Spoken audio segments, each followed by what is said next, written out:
This is the Jimmy V Men's Classic, presented by Corona.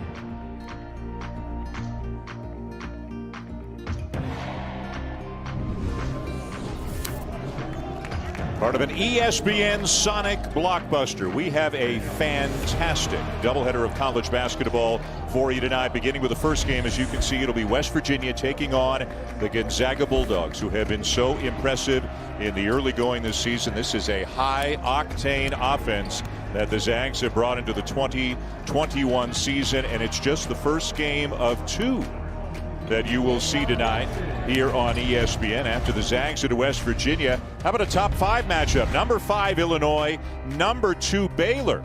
Outstanding talent, potential All-Americans on both teams.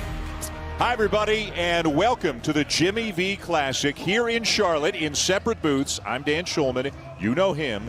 He's Jay Billis, and if that tease didn't get you, right here. This is as important a night as there is on the ESPN calendar when we honor the memory of the late Jim Valvano by supporting the V Foundation. You can go to v.org/donate. We'll tell you all about it over the course of the evening. Let's talk a little basketball. And Jay, the Zags have been a pretty big story here in the first week of the season. High scoring, Dan. They can score from every position. They're explosive at the guard spot, and they're outstanding inside with Drew Timme, who's one of the not only one of the best players in the country, he's the best big man in the country from a scoring perspective. His footwork is magnificent. He can step away and knock down a shot. Excellent in pick and roll. This Gonzaga team is legit. And you can see some of the key returners. Jay talked about Timme. Corey Kispert's just a bucket right now. Inside, outside, Jalen Suggs, one of the best freshmen in the country. Andrew Nembhard, formerly with Florida, got a waiver, so he is playing immediately. So they've got great guard play, but as you mentioned, Jay, Timme, and he was really good last year. He's just getting more of an opportunity, playing more minutes this year. Averaging just about 27 points per game, and his footwork is so good, not just in the post, but he can face up on a pick and roll. He can pop or he can roll to the basket. He can short roll, and then he can put it on the deck. Also a really good passer. And for West Virginia, their strength is on the inside. I mean, Miles McBride is their best player, but Oscar Tshiebwe and Derek Culver, their two inside guys, are going to have to work the glass and work the paint. That's where their advantage is going to be, and Derek Culver has been outstanding. He's averaging over 15 points a game, 10 rebounds, 3.5 offensive rebounds, and the offensive glass is going to be a determining factor for the Mountaineers.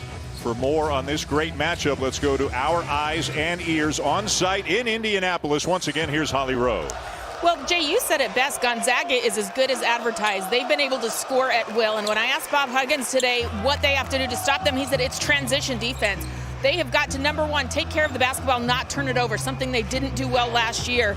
And then they have got to be athletic around the glass, as you mentioned, Jay. They have been terrific in transition. 25 of their points in the first 2 games coming that way. They love to run. Let's see if West Virginia can stop them and make this an ugly game. Bob Huggins, affectionately known, Holly, as you well know, as the Huggy Bear. He and Mark Few, the head coach of the Gonzaga Bulldogs, are good friends. And, Jay, I think we could say with some fair bit of certainty we've got a couple of future Hall of Famers coaching in this game into Bob Huggins and Mark Few. I don't think there's any question about that. Mark Few just got his 600th victory, and Bob Huggins well over 800, close to 900. They're both going to be in the Naismith Memorial Basketball Hall of Fame.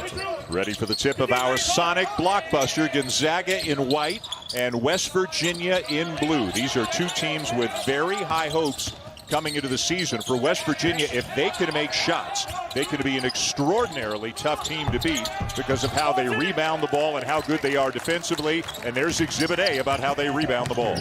Well, Tshiebwe with a little jump hook and then the immediate offensive rebound, and Timme just couldn't block him out. That's going to be a big determining factor in this game. Can Gonzaga hang with West Virginia on the glass? Timme thinking about the three, now doing more than that. The big man misses the three, and down with the rebound for the Mountaineers is Emmett Matthews Jr. as you look at the starting lineup for Gonzaga. And again, Suggs, Kispert, Timme, all off to extraordinary starts in the Zags' first 2 games of the season. They beat Kansas 102-90 in the season opener, and then backed that up with a 23-point win over Auburn. Just ridiculous scoring potential for this Zag team. I think it's the best scoring team that Mark Few's ever had, and he's had some amazing teams in the last 20 years. You know, the impressive part is how much talent they lost last year and the year before that, and they just keep churning out incredible teams season after season. Joel Ayayi into traffic. And the three won't go down for Anton Watson, a 6'8 sophomore from Spokane. A terrific job by Miles McBride to cut off that drive by Ayayi. McBride at the point now for the Mountaineers, being guarded by Kispert. Kispert can play the 3, the 4, 6, 7. He can go inside, outside, can guard some different positions. McBride gets a switch, too strong in the jumper, but another offensive rebound for West Virginia. Yeah, West Virginia's got to be alert after those offensive rebounds. They can get shots up a little quicker if Shibwe can find an open man to kick it to. Those are wide open shots, tough for Gonzaga to defend. Watson, nice look inside, but Timmy misses a 6-footer. West Virginia back in transition. The Zags get back in time. Derek Culver, who's off to a very good start this season, can't hit a 15-footer. Well, he hesitated. If he would have taken it right away, it would have been a rhythm shot. Instead, he hesitated and wound up throwing up a brick. Kispert, preseason All-American. Inside, Timmy, left hand won't go down. Boy, a couple of great opportunities in the early going for Drew Timme.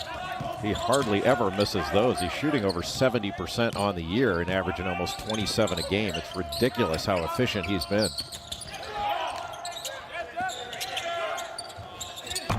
Corner 3, and everything but the finish. The bounce wouldn't go down for Sean McNeil. Again, a big key for West Virginia is can they make shots? Great feed, great cut, and the basket for Joel Ayayi. That's a big difference from this Jalen year. Suggs. Yeah, that's a big difference this year, Dan, is Jalen Suggs able to grab that rebound, grab and go, and he can run the break all by himself. So explosive and such an outstanding passer. He was Mr. Basketball and Mr. Football in the state of Minnesota. And there's Derek Culver, the lefty, knocking it down. He's averaging 15 points, 10 rebounds per game so far for the Mountaineers, who are 3-0 on the season, coming off wins over South Dakota State, VCU, and Western Kentucky in the tournament in Sioux Falls. Culver may be a little bit unorthodox, but he gets things done. And there's Jalen Suggs. Now, how are you going to stop that? He can go either way. Go left, go right. You mentioned his football ability. Miles McBride was a heck of a quarterback in high school, too. So two great high school quarterbacks, kind of dueling point guards here at the collegiate level right now. Culver with a bit of a size advantage on Watson. Good position down low. Shibwe surrounded by 5 defenders, and it's out of bounds still to West Virginia. Watch this rebound here. Suggs goes in, rebounds with both hands, and he just turns, doesn't have to make an outlet, can take it the other way. And that's a dangerous weapon for Gonzaga. And I think he's the best recruit. He's certainly the highest rated, but I think he's the best recruit that Mark Few's brought into Gonzaga. And that's saying something. He's brought in some great players. Yeah, he came in ranked as the number 6 player on the ESPN 100. And when you combine him with Andrew Nembhard, who is in the game right now, number 3 in white, the transfer from Florida, Nembhard's a guy who would probably be starting at about 98% of Division I programs, but he's coming off the bench for Gonzaga. And there's a 3 for McBride. He's the best player on this West Virginia team and really gets them going. Athletic, pushes it in transition. If McBride has a good scoring game, West Virginia's got a real chance to win this. Nembhard, Watson, and now another touch for Timme. Nembhard for 3. Boy, to be able to throw the ball into the post to Timme, and he has the ability to score every time he touches it, and if he gets doubled, he's such a good passer. Shibwe almost behind the side of the backboard with a nice spin move, and the Mountaineers are up 5. You think Shibwe was fired up for this game? Everybody's talking about Timme and his footwork, and Shibwe showing some pretty good footwork there himself. How about that feed from Nembhard, and how about that reverse from Suggs? And the cut was so good. This really instinctive play by Jalen Suggs. And a foul on the drive. To take us to our first media timeout, Gabe Osaboyan drawing the foul. 5 minutes in, and West Virginia leading by 3. We'll tell you a little bit more about Jalen Suggs. Well, Jay mentioned it, Jalen Suggs, as talented a freshman, as highly ranked a freshman as Mark Few has ever recruited at Gonzaga, and he's just an extraordinary young player, both in basketball and football. 6th overall in the ESPN 100, as we mentioned, the highest ranked recruit to ever come to Gonzaga. And as if that weren't enough, he was also Mr. Football in the state of Minnesota. He was a quarterback, and he's played internationally for the United States. He's got it all going for him, and he is off to a great start through his first 2 games at the collegiate level. With more, let's send it back to Holly. Well, you see some of that football ability. He's a big, thick frame. He's able to do what he wants when he gets into the paint, but also his speed. He has been timed in the 40-yard dash, which is a typical football measurement, and he's a 4.5 runner in that 40-yard dash, which is a lot of speed. Also, football played a role in his recruiting visit and why he signed with Gonzaga. When the guys found out after their in-gym run that he was missing football and was going to be sad to give that up, they took him out and started playing football at Gonzaga. They got a 7-on-7 game going. He's like, these guys love me. I'm all in. I love it. You know what, Jay? It seems like Mark Few's got about as good a culture going right now as any program in America. Yeah, it's interesting. I think a lot of people think that Mark Few and Gonzaga, Tommy Lloyd, all their recruiting, that they find these diamonds in the rough and turn them into great players. But now they're getting top-rated players. I mean, Jalen Suggs, everybody wanted him, including Ohio State football. And same thing with Drew Timme. He was widely recruited. They're winning recruiting battles against the quote-unquote big boys, and they're getting big-time players and getting big-time results as a result of their recruiting. Deuce McBride hits his second 3 of the night. A miss by Nembhard, and back from the Mountaineers, up by 6 in the early going. A quick trigger there by Sean McNeil, and the 3 won't go down. But here's right there stat for the rebound. I'm sorry, Jay. Another stat to tell you how good Suggs is. Remember, their first game was against Kansas. So who's guarding him? The reigning National Defensive Player of the Year, Marcus Garrett. And what does he do in his first ever game? He goes off for 24 points and 8 assists. He's big time. I'm just surprised he didn't play baseball in high school. Very disappointing he wasn't Minnesota Mr. Baseball also. Yeah. Baseline jumper is missed, and there's a foul on Derek Culver. And at times in the early going, the big guys for West Virginia, more Sheboy than Culver, have been in foul trouble here and there. And Bob Huggins wants his big guys on the court as much as possible. Well, you'd like them to avoid those fouls, but it's a bit of a catch-22. You also want them to go after every ball. And anytime there's a shot that goes up, West Virginia is going to position 2 rebounders opposite the shot. Great roll off the pick and roll. That is Umar Ballo, a 7-foot redshirt freshman from Mali. A lot of upside. Playing limited minutes right now as a backup. Sat out last season in academic redshirt. Didn't play great in Fort Myers in Gonzaga's 2 games, but interesting, he's out there along with Timme right now. It's a really big lineup that the Zags have up front. Well, he's going to roll every time he sets the screen, but that screen was set not in the middle of the floor and not quite on the wing, just more in the slot. And nobody picked him up on that roll to the basket. That was just beautifully done. And that big body, when it rolls, you can try to tag it, but you're not going to stop it. Aaron Cook now into the game for Gonzaga, number 4 in white, chasing Deuce McBride around a couple of screens.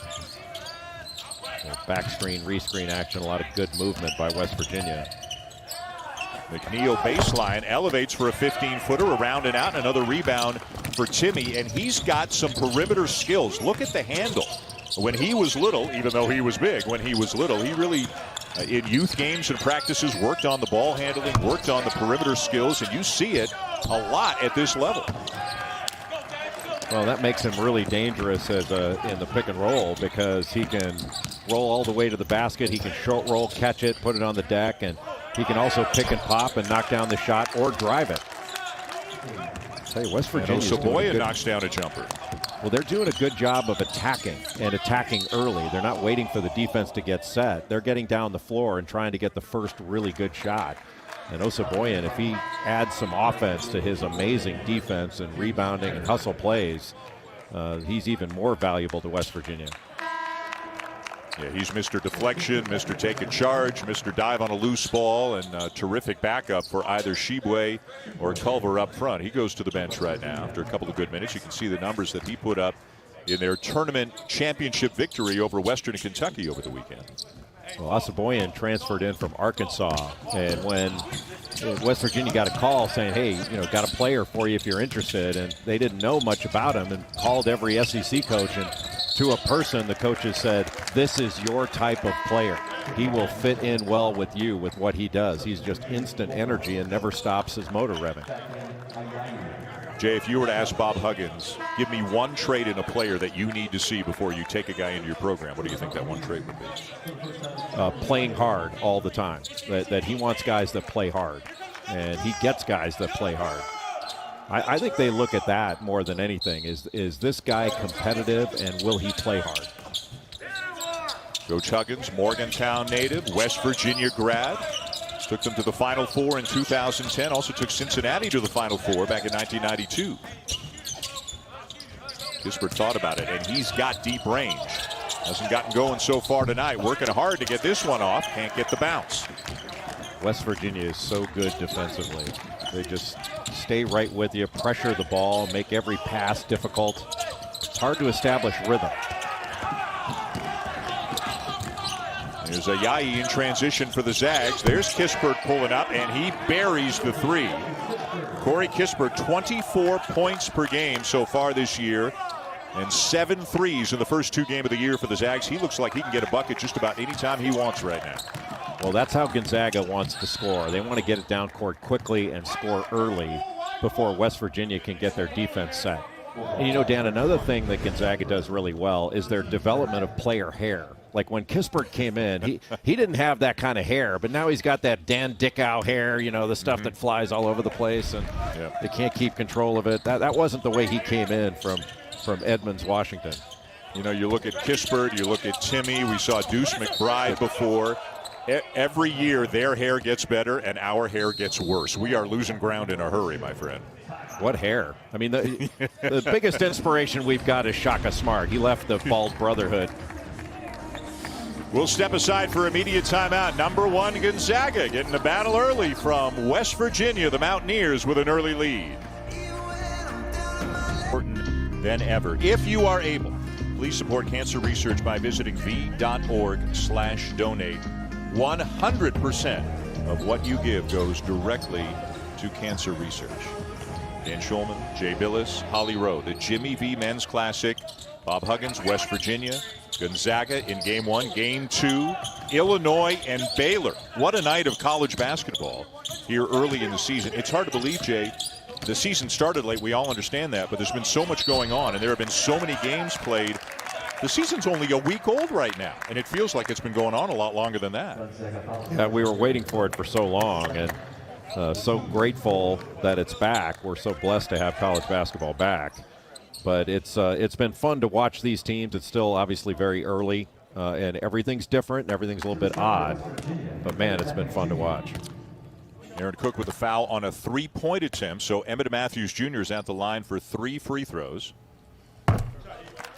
And as we mentioned, don't forget we've got, this is the Jimmy V Women's Classic. The 19th annual Jimmy V Women's Classic comes your way Friday at 7 o'clock Eastern time on ESPN and the ESPN app. Number 5, Louisville. Number 20, DePaul from Bubbleville, a place Mr. Billis is familiar with. He was there at Mohegan Sun Arena in Connecticut. You saw a lot of games when you were in Bubbleville.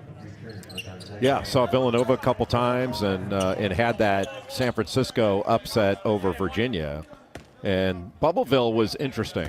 30 hours in quarantine, and they wouldn't let us out of our rooms except to go to the gym.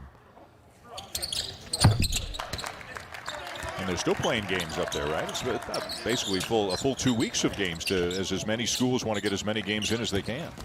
Yeah, they'll be there another few days. And some of the teams, just like West Virginia, some of the teams that were in Bubbleville had no idea who they were playing when they got there, that their games had been canceled, postponed. Some teams prepared for 4 different teams before they played their first game. Yeah, everybody dealing with different situations. Yeah. If you think players' eyes glaze over for a normal scouting report, give them 4 in one. Give them 4 in 1 week. Ayayi with a floater, and it's a 4-point lead right now for West Virginia. We talk about the big 3 off to the start they are for the Zags. Ayayi kind of gets lost in the shuffle a little bit, but he's a very effective player, and he quietly goes about his business and puts up numbers by the end of the night.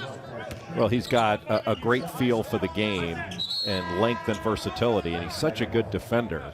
And he's got a name that Seth Greenberg says like he's walking across hot coals. Aye, aye, aye. Something like that? Exactly. Yeah. And if he's your fourth or fifth best player, you know you throw Nembhard in there as well. Again, when they've got their best five on the floor, I don't know that any school in the country could match up in terms of talent with the best five that the Zags have. Nobody can match their offense. Yeah. Kispert rejected. The question, Dan, is whether they can match their defense and match them on the glass. That's going to be the real challenge and difference. How about Timmy? Fakes a little handoff, puts it on the deck, lays it in. He's got everything. And he was a highly sought-after recruit. You know, the first guy to offer him a scholarship was Brad Underwood, who's now the coach at Illinois, when he was at Oklahoma State.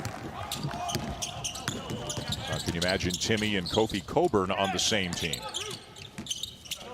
Timmy and when he was at Oklahoma State, yeah. Oklahoma State. But when him and anybody would make a good tandem. Yeah. You know, the amazing thing is Petrushev is gone, Killian Tilly is gone. Like, they lost some great players up front, but what that's really done is just opened up the minutes and the opportunities for Timmy.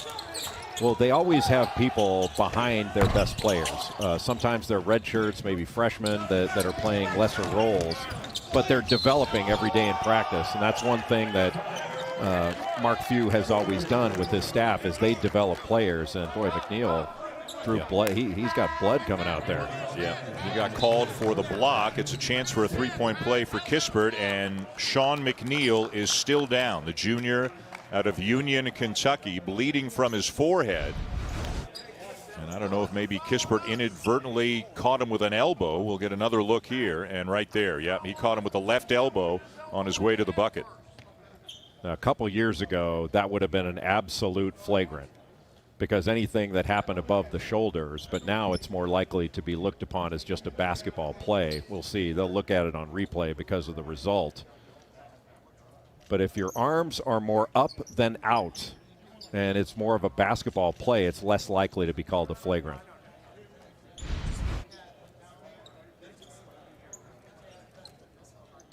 Boy, that is quite a blow that Sean McNeil took. A little bit slow to get up, walking off the court under his own power, but it looks like he's going to head back to the locker room. And he is upset right now, as you can see. Might need some stitches, and hopefully he'll be able to come back and play. And we are told the officials are at the monitor right now having a look at the replay to decide, as Jay said, is this a basketball play or does it warrant some kind of a penalty against Kispert? Now, the foul was on McNeil as a block. He didn't have position in order to take the charge. And it looks like it's just going to be a common foul. Yeah, has been ruled just a basketball play, so nothing on Kispert, and the common foul on McNeil. So Kispert will head to the line trying to complete the three-point play. And that's a real change, Dan, over the last few years. That 2-3 years ago, if that sort of contact was made above the shoulders, the referees were going to call that a flagrant foul. They were so worried about head injuries and the like, but that is not, it's not the same view of things now. And that's what Bob Huggins is asking one of the officials about right now. You think things have been good for Corey Kispert in Spokane? His team, since he got there, his record, 97-10. How's that for a pretty good streak during your 3+ years playing college basketball?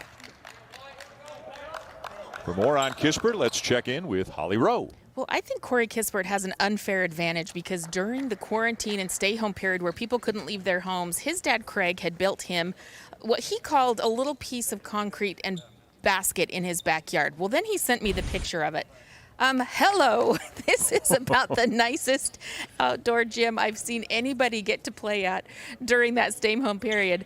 And not only that, but he had a pretty good Bulldog defender that was helping him with some of his drills and ball handling. Literally, a Bulldog. How cute is this right here? I think his footwork improved, his ball handling improved because he's never been D'd up like that with that cute little Bulldog. I only wish I knew its name, but really great video of that backyard gym that he was able to use, and he's coming in shooting very well. You guys see his numbers and his percentages, and he hasn't missed a beat, and I think it's due to Craig building that nice backyard gym. That's awesome stuff. And I'm sure his dog, I'm sure the little bulldog, had great naps each and every day after those daily workouts out of the backyard with Corey Kispert. They are still taking care after the injury to McNeil. Some blood on the court, evidently, under the basket. So they are tending to that before they can resume the action.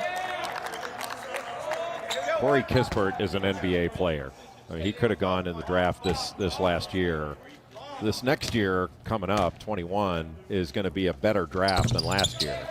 But Kispert, I think, will be really highly valued in the NBA because he can score in so many different ways. A little 1-2-2 three-quarter court pressure now by Gonzaga to take some time off the clock. Corner three, not there for Jalen Bridges, a redshirt freshman out of Fairmont, West Virginia. And back come the Zags on a 7-0 run. Ayayi misses the three. And Shibwe down with a rebound. Jordan McCabe is into the game. That's him with the ball right now for the Mountaineers. A 6-foot junior who's just been unable to get his shot going. Played more minutes last year than he's played in the early going so far this season. Good movement, good position down low, and then the ball is just taken away. I think Timmy is the one who picked the pocket of Bridges. Good offense run by West Virginia, but it was read beautifully by Gonzaga, and they converged on the ball after that little wrap around the elbow by Bridges. Suggs rejected. Ayayi a miss, and now West Virginia with a rebound. And then Suggs picking the pocket of McCabe, but it's saved to the Mountaineers, so they retain possession. And a wild play on the drive there, and an offensive foul. Yeah, McCabe just not under control, needed to come to a jump stop. Anytime you get past the free throw line as a point guard, you've got to use the free throw line as a stop sign. And a great play here by Suggs to knock it away from McCabe and go after it and keep it alive.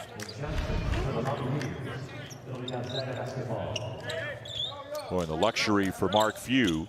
You can play Suggs at the point. You can play him with Nembhard. You can play Nembhard at the point when Suggs isn't in the game. They're both in there right now.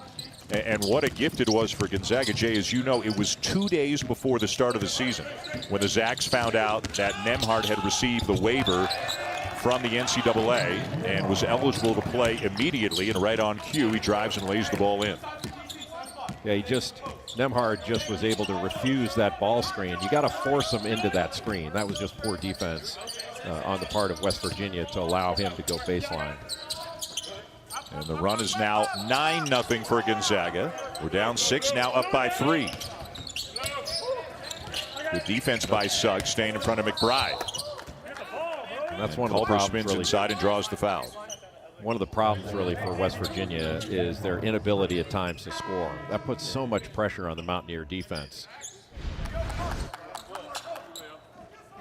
See right now, Nembhard, the ball screen comes up, and instead of forcing him into that screen, he just allowed baseline. Johnson just allowed baseline there, and that's just an easy bucket. You have to force him into that screen and force him into help. Isaiah Cottrell, number 13 for West Virginia, a freshman from Las Vegas, and a guy that Bob Huggins is very high on. He's just got some talented big guys playing in front of him, so he's had limited minutes. And Coach Huggins not looking too happy right now. 9-0 run for the Zags to take us to the under 8 timeout. Standing teams as we take a look at tonight's Sonic Blockbuster. This is the highest Illinois has been ranked since the final poll back in 2005 when they went to the national championship game. Lost to Carolina that year. Baylor picked to win the Big 12. They would have been a 1 seed had there been an NCAA tournament last year, and a couple of preseason All-Americans, Jay. Ayo Dosunmu for the Illini and Jared Butler for the Bears. Well, Illinois has outstanding guards. Ayo Dosunmu, one of the best closers in college basketball, a big-time scorer and so difficult to contain in the open court. But Baylor's got maybe the best defensive backcourt in the country. And you take a look at the way they can guard Davion Mitchell and Maceo Teague. That's going to be a real challenge for Illinois. Jalen Suggs called for the offensive foul. That's his first. Jared Butler, a preseason AP All-American. Ayo Dosunmu, an All-American as well. And Corey Kispert, he tied with Remy Martin of Arizona State for the 5th and final spot. So according to the preseason voting, 3 of the top 6 players in the country are playing in this event tonight in Butler, Dosunmu, and Kispert. And Asaboyan just took a charge there. He had 23 charges that he took last season. Nice play by Miles McBride, just getting down into the post. Like he can score inside or out. But Dan Asaboyan, he was getting grabbed there and still was able to take the charge. Now a travel on Ayayi will give it back to the Mountaineers as they look to regain the lead. And Suggs reaching down and grabbing the back of his left ankle, and this is not good news.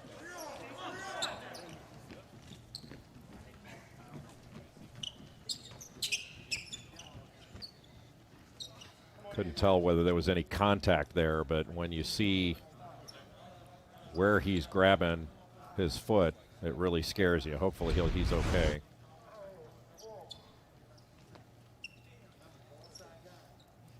Well, he slipped. His left foot skidded a couple of times, and then he tried to stop his momentum and felt something right away.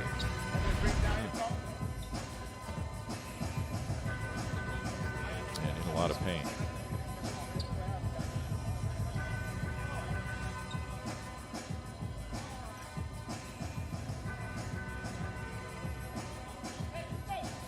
Mark Few doing the right thing there, telling his players to get back to the huddle. He doesn't need his guys standing over him. They need to move forward as best they can, even though they've got a teammate down. Boy, you hate to see this. Again, playing just his third game, has been one of the brightest stars so far here in the first week of the college basketball season. And remember, this guy's football player tough, right? Played football all through high school, and you can see how much pain he is in right now.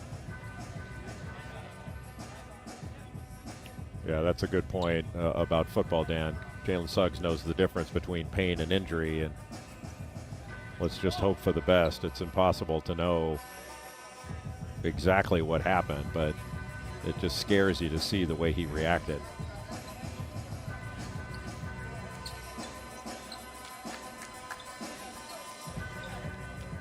Well, they've helped him up, but is he able to put any weight on it at all as he tries to get off the court?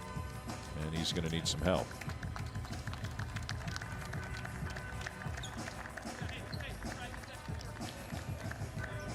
Boy, it looked like a harmless play, right? Just trying to slow his momentum, and just the left foot skidded, gave way a little bit, and hopefully it's nothing too serious. But he's really not able to put any weight on.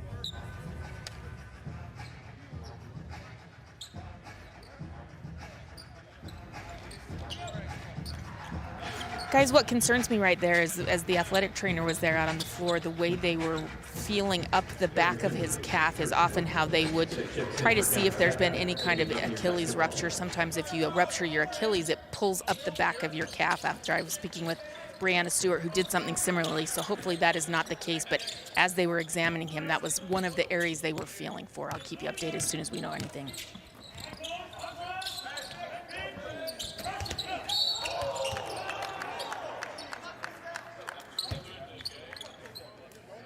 Gonzaga foul. 22 minutes on the clock.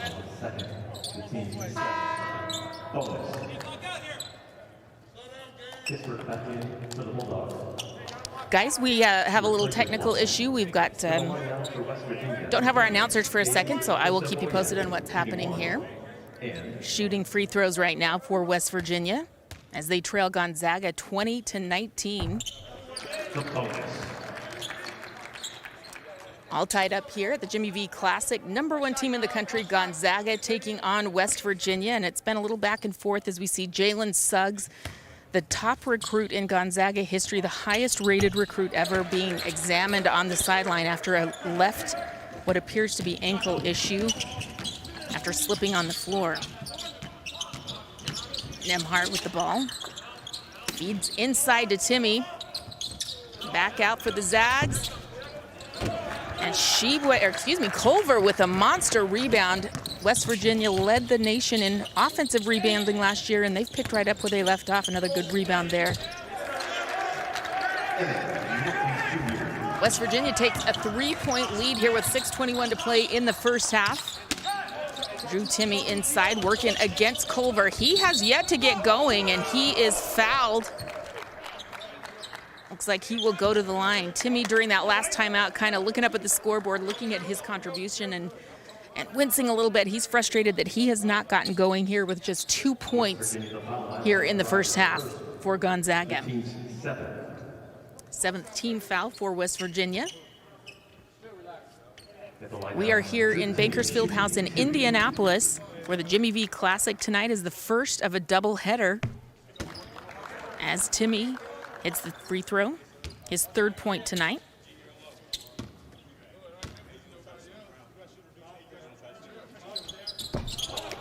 Short. Here comes Miles McBride for the Mountaineers.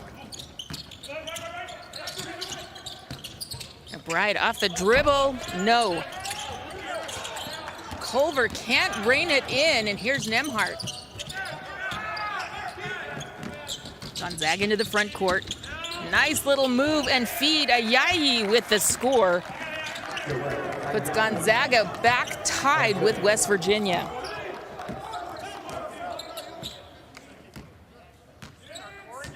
Miles McBride with the ball. Also a high school quarterback at Cincinnati Moeller, a big powerhouse in Ohio. He feeds Culver down low, who is fouled. And they gave him the basket.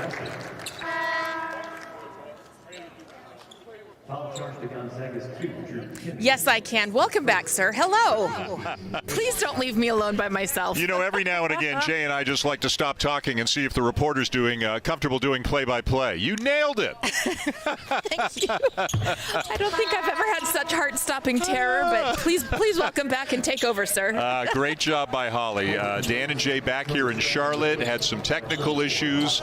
We have moved to a different booth here to try to get back on the air. And again, the big story tonight is the injury to Jalen Suggs. We don't know the nature or severity of it. All we know is he was reaching down around the back of his left ankle, his heel somewhere there. And the only thing we know for sure, Jay, is he is in a lot of discomfort right now. Yeah, just a scary situation. We certainly hope for the best for Jalen Suggs, but the game has to go on. And West Virginia has done a very good job throughout this game of limiting Drew Timme and limiting what Gonzaga can get to the basket. And it has been a low scoring. I think Holly Rose said before the game that West Virginia wanted to make it an ugly game. And for the most part, they've done that. 1-1 now coming for the Mountaineers, up by 3. Shibwe is at the line for West Virginia. Second team All Big 12 a year ago. Know much more for his physicality and rebounding rather than pure offense. And the Zags are going to get bigger as Ballo comes in and says to Kispert, hey, I get the low block on the block out here on the free throw. You go up a little bit higher. You're not going to argue with a guy who's the size that Ballo is at 7 foot and 260. Well, you mentioned Shibwe's rebounding. I mean, he's the best offensive rebounder in the country last year. He got about 20% of his team's misses. He goes after the ball with 2 hands, both he and Derek Culver. Remember, there was a time with the old Georgetown team, sometimes you would say, hey, their best offense is just getting the ball up on the rim and going to get it. You get a little bit of that with West Virginia right now. Well, that's really always been West Virginia. Even when Bob Huggins was at Cincinnati, I mean, they were a great offensive rebounding team. Boy, they are really making it difficult for Drew Timme to get what he wants down in the low post. Nothing's in rhythm right now for Gonzaga because of West Virginia.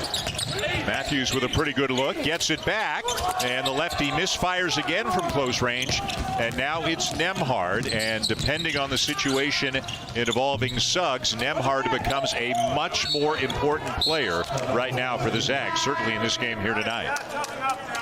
And his getting eligible in his transfer from Florida was such a big deal, but especially a big deal with Jalen Suggs not able to go in this game, and hopefully he'll be back soon. But he's walking awfully gingerly on that left foot. Yeah, if we get a report, if Holly is able to get any information, obviously we will pass it along right away. Getting some taps from his teammates, but he is very cautiously making his way towards the locker room as the Mountaineers extend the lead with a 3. It's now an 8-point advantage as Asaboyan knocks it down. Well, they were daring Asaboyan to shoot it. If you look at what Gonzaga is doing defensively, they're just packing the paint. They are not going out to challenge shots. Asaboyan with the block, but got the foul against Kispert. But Gonzaga was that was a dare defense on Gabe Asaboyan, saying, we dare you to make this shot. And Asaboyan took that dare and made it. And you wouldn't expect this. West Virginia is 3 for 7 from three-point range, and Gonzaga is 1 for 8. Although the Zags, as many points as they've scored in the early going, actually haven't shot the three very well early on in this season as Kispert misses a free throw. It's good news for West Virginia, too, to have Sean McNeil back in the ball game after he went out bleeding from the forehead.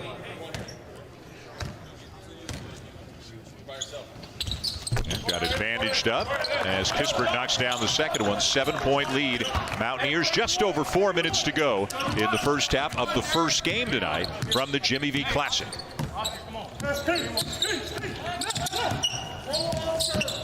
Good ball screen there by Shibwe. Frees up McBride. Offensive rebound. Culver back up and in. Right now, West Virginia is pounding the glass and owning the paint. That's an issue for Gonzaga. They've got to get everybody on the glass, including the guards. Nembhard's got to get in there and rebound everybody. Nembhard, drive, jump, stop, switches hands, weak side rebound, Ballo, and he's headed to the free throw line for a couple. Well, as Jay mentioned, West Virginia is doing what they do best. They are crashing the boards right now. They are out-rebounding Gonzaga 22-15, and they're converting on the offensive glass as well. They've got the lead. All right, Reese, guys, thank you. A 9-point lead for West Virginia, so the Zags trailing on the scoreboard, and really the bigger concern, I think, big picture for Gonzaga is the injury to Jalen Suggs, which did not look good. Looked kind of harmless as it happened. His left foot gave way. See the little skid and slip there, and then immediately reaching down and grabbing behind his left ankle. Needed a lot of help to get off the court, in a lot of pain. And again, if we get any word, we'll pass it along, and hopefully it is not a serious injury.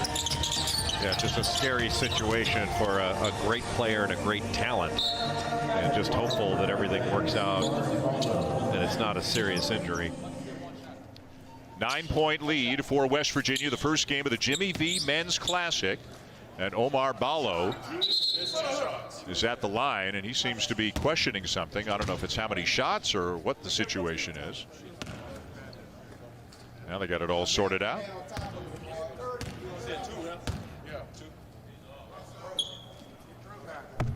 Well, you don't see many teams go with the two real bigs out there, but Abala was out there with Timmy again, and again, Timmy's got some perimeter skills. Suggs continuing to walk very, very gingerly in the tunnel. Just the fact that he's walking is a good thing. So you mentioned Ballo, having him on the floor, they need him in there to rebound and need his big body. You know, they call him Baby Shaq. But Gonzaga's got to do a better job on the glass, and West Virginia's got to get the ball across half court. Which they do in time. McBride and Matthews helping to do that. Culver and Shibwe, both of the big guys, are in there for West Virginia right now, and they've been putting up some numbers in the first half.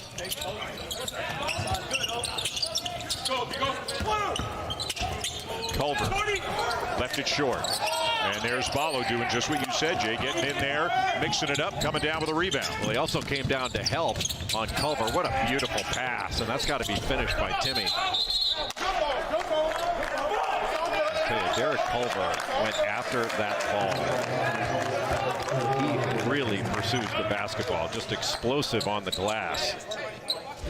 He was named the MVP of the Bad Boy Mowers Crossover Classic that they held in South Dakota. West Virginia beating Western Kentucky to win that tournament. There's the drive of the feed by Nembhard, and Timmy just couldn't finish. And that's about the third time tonight we've seen Timmy kind of slap his hands, clap his hands together.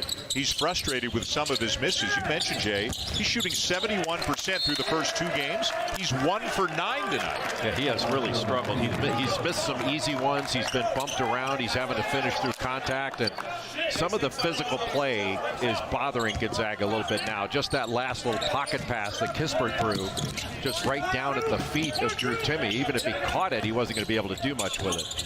McNeil in and out. Another offensive rebound. Shibwe with a reverse. Well, how about that footwork, getting around to the other side of the basket with the right hand. And Shibwe is all over the glass. He's got 8 rebounds, 3 of them offensive. Watson, no. Culver down with a rebound. Stylistically, this is being played the way West Virginia wants it to be played, right? It's being played like a backyard brawl, exactly. That was not a good shot for West Virginia. Anytime you take a bad shot, it's almost like clockwork. You're going to give up an easy one on the other end. That's exactly what happened. And Nembhard with a big 3 for the Zags to get him back within 6 as we go into the last 2 minutes of the first half. Shibwe with a cut, a little bit strong. Kispert in traffic down for the Zags. Nice job by Watson to get in there and almost take a charge. How about the Canadian with the Euro step right there to make it a 4-point game? Quite an international play. Canada, Europe, a lot going on. Yeah. The next time you do a game with me where there's a Canadian and I don't mention that he's a Canadian, we'll be the first. Nembhard with a 3, and then Nembhard with a layup. And Gonzaga needs all that the Florida transfer can give them right now. Zags back within 4. He's no Turk Broda. Anyway, Jalen Suggs, they've taken him to the back of the house. They tried to have him do a few things. You can see he is able to walk there and put some weight on that. I'm being told officially from the PR folks it's a left ankle. His return to the game is TBD. But as you can see, he's struggling right there. The tournament organizers have let me know that they've worked it out with the Indiana Pacers, whose facility this is, that they can go back and use any kind of diagnostic or imaging facilities that they have here on site. I'll keep you posted as soon as we know more. All right, Holly, thank you. A big story here in this game. You were looking at a Bankers Life Fieldhouse in Indianapolis, the site of the Jimmy V Classic tonight. Of course, no fans in the stands, which is the case in just about every college basketball game that has been played or is going to be played for the foreseeable future.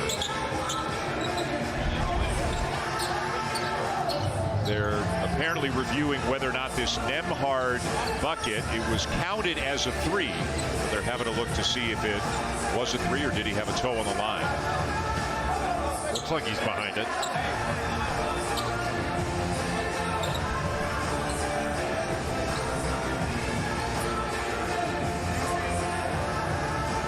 It's about as good a look as you're going to get at it. Again, ruled a 3 on the floor, and we'll see if they keep it that way. Amazing camera work to get that close. But unless there's indisputable video evidence, the call will stand. They're taking a good long look at it. That looks behind it. Yeah. But I think you would agree with me, if it's so close that it takes this long, there's a good look at it too. If it's so close that it takes this long to determine, it looks like he's behind it. Doesn't that mean that you should probably leave the call the way that it was called? Yeah, but they know how it is. The referees want to get every single angle and ask for every single angle so a mistake's not made. They want to get it right. The question is, how do you balance getting it right with getting back to play? Right. And it does look like the call's been upheld, so that's a 3 for Nembhard. 4-point lead, West Virginia, with 1:35 left in the first half. And now we might have some condensation on the floor, some sweat on the floor, and they're going to clean that up right now to make sure that nobody slips. As long as we don't replay the condensation. I don't think that's a reviewable play. It's not reviewable. McBride at the point. He's had some good minutes in the first half for West Virginia. Boy, the top of the Big 12 looks stacked. Baylor, Kansas, West Virginia. Texas is off to a great start. Texas Tech will be a good team. Ball is tipped away, and it's out of bounds. It'll stay at this end of the floor with the Mountaineers. Gonzaga coming with a double in the post from up top, and Shibwe was wide open underneath. And Culver just couldn't see over the double team to be able to get it to him. He was looking opposite. When the ball got deflected, Shibwe almost had a dunk anyway.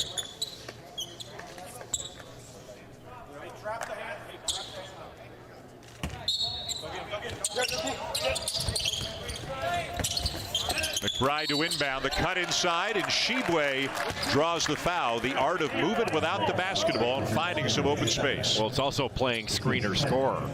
You know, that was just a simple little screen for the screener action. Once you set a screen, if you're looking for the ball as Shibwe was, you have a chance to be open. That just wasn't very good out of bounds under defense by Gonzaga. Last year, Shibwe averaging about 11 points, 9 rebounds per game. He is on the preseason watch list for the Karl Malone Award, one of 20 players, and that award is for the best power forward in college basketball. Even though the game is transitioning to more of a positionless sport, I like the watch list, the 20 players at each of the 5 spots, honoring some of the great players of the game, whether it's the Bob Cousy, the Jerry West, the Julius Erving, the Karl Malone, or the Kareem Abdul-Jabbar. Oh, it's awesome. Yeah. I mean, positionless just means guys can do a lot of different things. You can plug them into different spots, but heck, I still like the idea of having positions. Ayayi looking inside for Ballo. Now back outside Nembhard with less than a minute to go in the half. 10 on the shot clock. What a nice job by Shibwe on that high screen. And Ayayi buries the 3. Assist to Nembhard. He just makes plays, does so many things out on the floor for Gonzaga. He's limited the home run plays he used to try to make, and is making the simple plays, and sometimes the simple can be spectacular. About an 11-second difference between the game clock and the shot clock here at the end of the first half. McBride waiting for the inevitable ball screen. Instead, Culver goes down. They get a double team on McBride, and a timeout is called with 5 on the shot clock. Yeah, they came to double off of Bridges, and McBride needed to give that ball up a little bit sooner before he got trapped. Tomorrow we will have a Legends Classic doubleheader here on ESPN. First up at 7 o'clock Eastern Time, it'll be UConn taking on USC. You can get a look at the Mobley brothers on USC, and then followed up by Florida and Boston College. Both games coming your way from Bubbleville at Mohegan Sun in Connecticut. You know, sometimes you have a general feel, Jay, when you've been around the sport as long as you and I have, you know, kind of the ebb and flow of the schedule, and this happens this week and this happens that week. Every day, it's, you know, it's like life is like a box of chocolates. Every day you figure out who's playing. There are all kinds of matchups you didn't know were coming, or as you said, were just recently created. You never know what kind of games you're going to see that night. Heck, the teams don't know what kind of schedule they're going to be playing. You know, Mike Bray at Notre Dame put out a tweet the other day asking for, hey, so December 4th or 5th, this is not a drill. Anybody want to play? Yeah, and he said, we'll travel within reason, and we'll travel safely, he put in his tweet. You don't see that every day. A coach advertising on social media, hey, does anybody want to play us? 3 to shoot. McBride gets it off and gets the roll. And it looks like Mark Few is going to take a timeout to set up the final shot of the first half. But Miles McBride is such a good player. Went to Cincinnati Moeller High School. Mentioned before, he played quarterback in high school just like Jalen Suggs did. Takes the ball off the dribble handoffs, got an open side, gives a little shake to Cook, and then just pulls up and shoots a soft one on the rim and goes in. He's had a really good first half. McBride's got 10 points. He's 4 of 8 from the field, 2 of 2 from 3. Remember the Big 12 all-freshman team last year. He and Shibwe leading the way with 10 points apiece for the Mountaineers here in the first half. He's such a good defender. Reminds a lot of people of a Daxter Miles type defender. Remember that backcourt, Javon Carter, Daxter Miles? Yeah. Well, and you talked about it, whether it was that group, this group. If you don't play hard, if you don't rebound, if you don't play defense, Morgantown is not the place for you. It might be for a while, but it won't be for long. Yeah. Final seconds of the first half. Nembhard, Kispert, and West Virginia getting a great first half from Shibwe and Culver, the two big guys combining for 17 points and 17 rebounds. That'll get it done.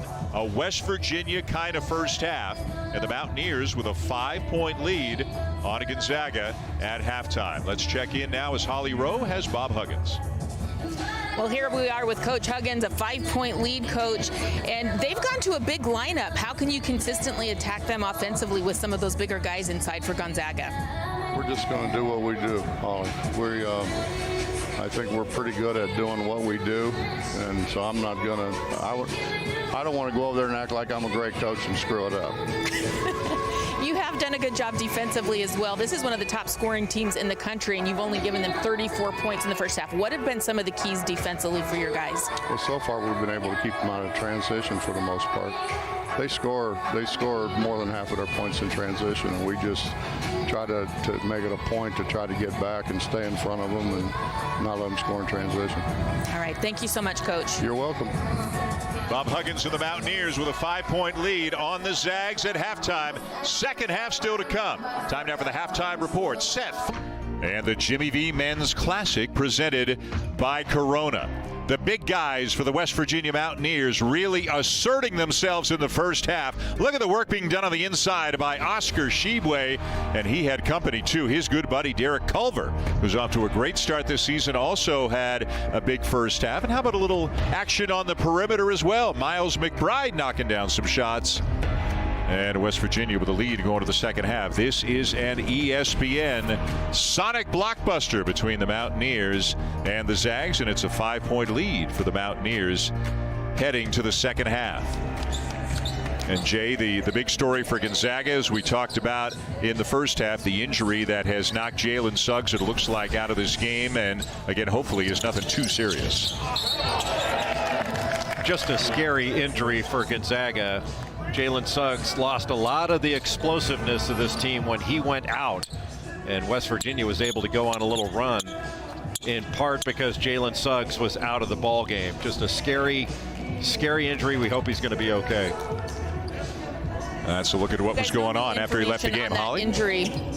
No new information on that injury. They are still evaluating him, and his return is TBD with that injury. But what I can tell you is it really has impacted his teammates. Before this game, we kept remarking to each other how loose and fun and laughter, and Gonzaga with this very special team chemistry and energy that was just palpable in this building. And since that injury, it's like a gut punch.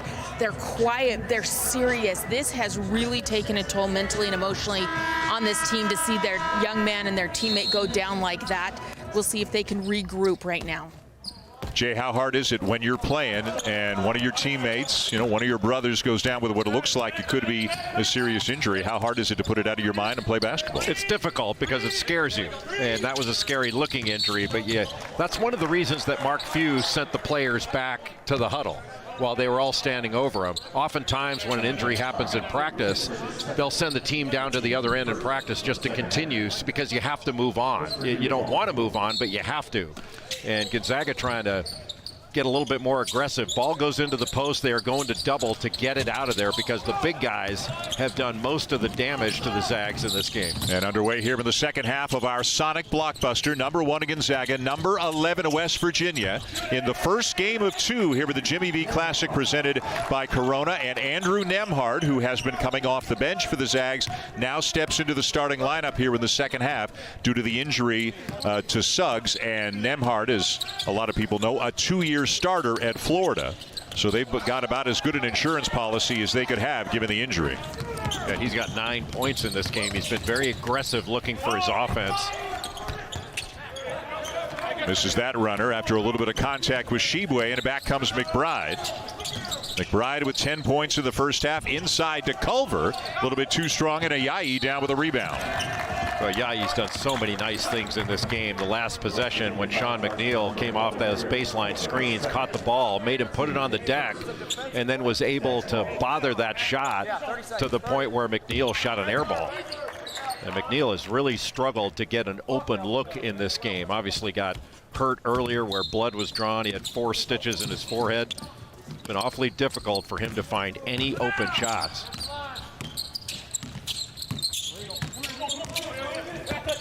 Nembhard, backdoor, Ayayi for the layup. Boy, just beautiful. Everybody's so worried about Corey Kispert on the other end of the floor.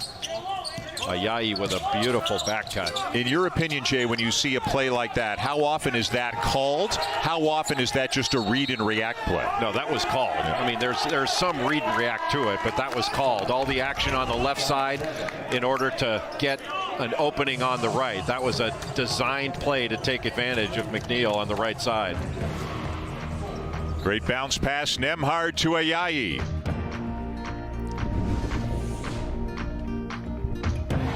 Biggest events on our calendar here at ESPN as we try to raise money for the V Foundation. You can go to v.org/donate to learn more and to make a donation. And you can stick around and watch another great basketball game coming your way tonight. Number 5, Illinois, led by Ayo Dosunmu. Number 2, Baylor, led by Jared Butler. These are two of the premier programs in America right now, and we can't wait for the second game coming up at the Jimmy V Classic.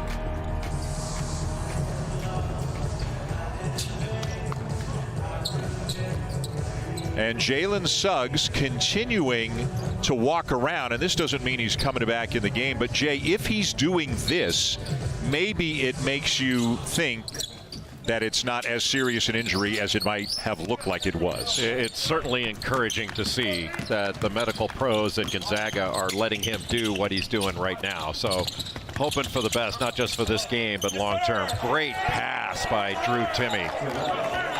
He finds Ayayi, and the Zags are back on top, so they've come out here in the second half playing really well.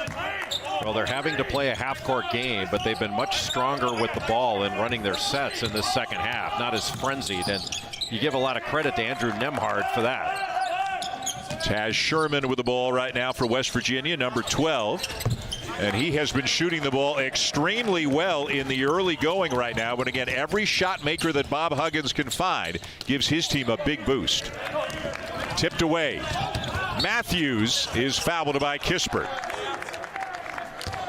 Emmett Matthews, the lefty, doing a good job of keeping that left arm out, even though he probably couldn't see the ball right away. Almost like a defensive back. Just putting that arm out and getting a piece of it. It was the right arm, excuse me. But putting it out, he couldn't even see the ball, just sort of felt it like a lineman trying to bat down a pass. Just get it up there, and maybe the ball will run into it. There's a really great play. And number 3 on Corey Kispert. So that's something to keep an eye on this early in the second half as Matthews steps to the line for West Virginia. Boy, and Sherman knocking down that shot on the previous possession. That was a big shot. And you mentioned he's been shooting the ball really well. He was 7 of 11 from 3 coming into this game.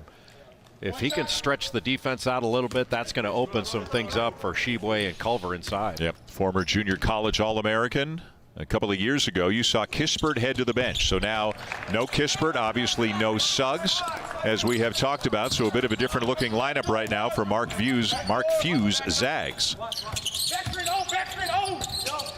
Screen for the screener action to get the ball to Ayayi. Cook in the corner, inside to Timme, got a bit of a seam, and the soft touch. If you get at the least bit out of position against Drew Timme, he's going to take advantage of it. And Shibwe tried to reach for it. He's going to get an offensive foul because he put his arms behind him to try to lock down Timme in the low post. And that'll be the second on Shibwe to turn it back over to Gonzaga. Boy, and he is stepping up the activity a little bit in the hallway right now. I didn't think we'd see this after the way he was helped off the court. He's starting to look like you in your aerobics class. Said no one ever. A miss by the Zags, and back come the Mountaineers with the ball in a 1-point lead. McBride trying to use the screen from Shibwe. Instead, into Culver, and a nice jump hook. Boy, just a beautiful play to get the ball inside, and a fluid, quick move by Culver. Good movement by the Zags on offense. Nembhard the drive. Timme switches hands, tips it up, has it again, lost it, and here comes McBride. Culver just wouldn't give up on that ball. He wouldn't let go of it. Sherman with a quick 3, and we got a foul going against Shibwe, and that'll be number 3 on Oscar Shibwe. Yeah, that's a bad call. Shibwe was just going after the ball. That's called rebounding. But a terrific move to the baseline side to get to that right shoulder. Fluid and quick. Very decisive by Derek Culver. A 6'10 lefty out of Youngstown, Ohio, and Shibwe on the bench now with 3.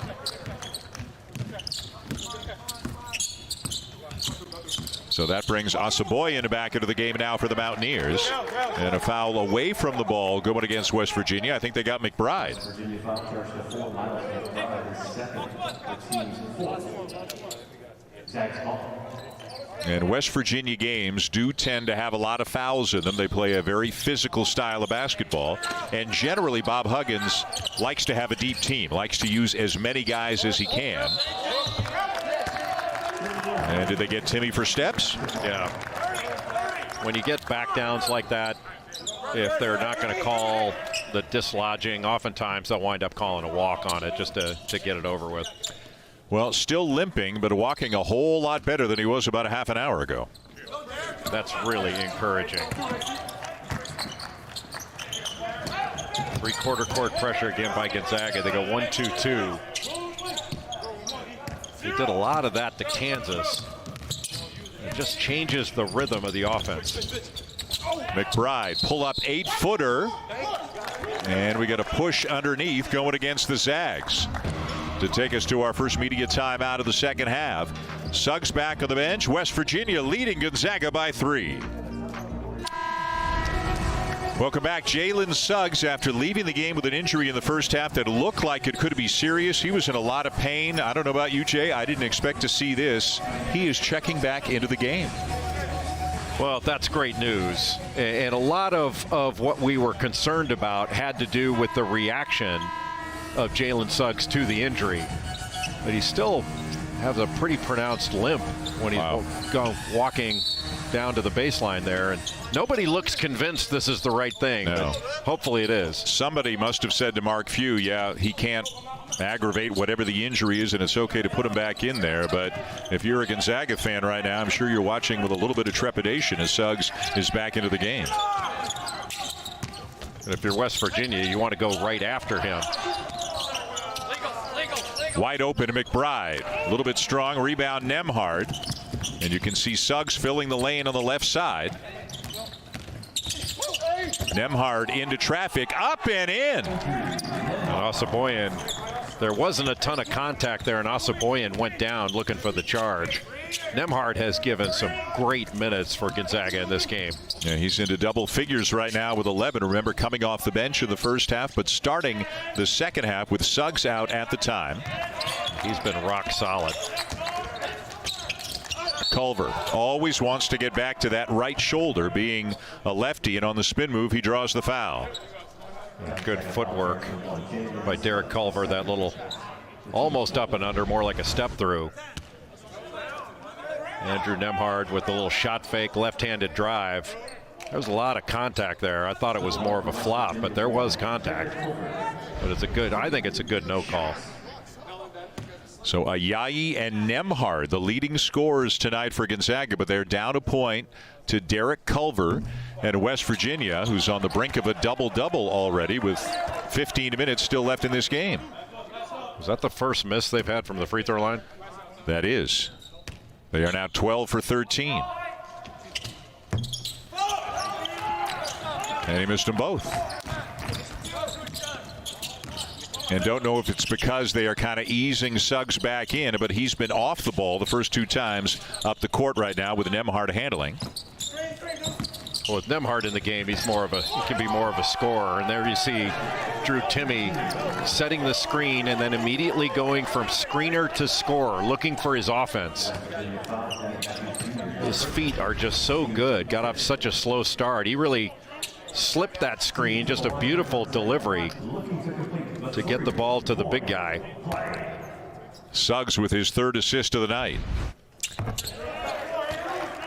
You talk to Mark Few about Drew Timme, and one of the first things he'll tell you about him I mean, he loves the talent and the footwork and all that, but he says he is one of the great talkers that he has ever seen. Some of it's a little bold and brash, but Timmy himself admits, Jay, some of it is just to try to get the other guys off balance a little bit. He might just strike up a conversation with an opponent as a Yayi gets out ahead of the field. He might just say, hey, how's it doing? How you doing? How are your courses going? What's new? Like, just to try to shake up an opponent a little bit. He says basketball is 95% mental, and he's trying to get into people's heads. I remember Tommy Lloyd telling me when they recruited him that he was a great trash talker, but he's also a hungry player that's got a ton of poise. And he was really highly recruited. Yeah, he was a top 40 recruit. Michigan State, Louisville, Arizona, Texas, Duke, all those schools were on him. Mark Few draws a comparison between Timmy and a former Zag, Kelly Olynyk, in terms of his ability to do a lot of different things, step out, shoot the ball, and he is I won't say a very unique player, because I know your wife Wendy will text you and say, tell Dan it's redundant to say very unique. So we'll just say he's a unique player. Let's go to Holly Rowe.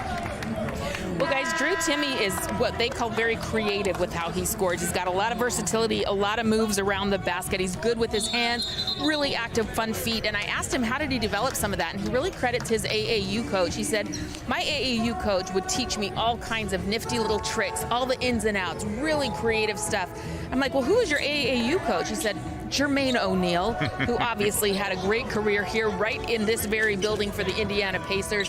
He learned some of the best big man moves from the NBA, all the tricks, all the ways to score around the basket.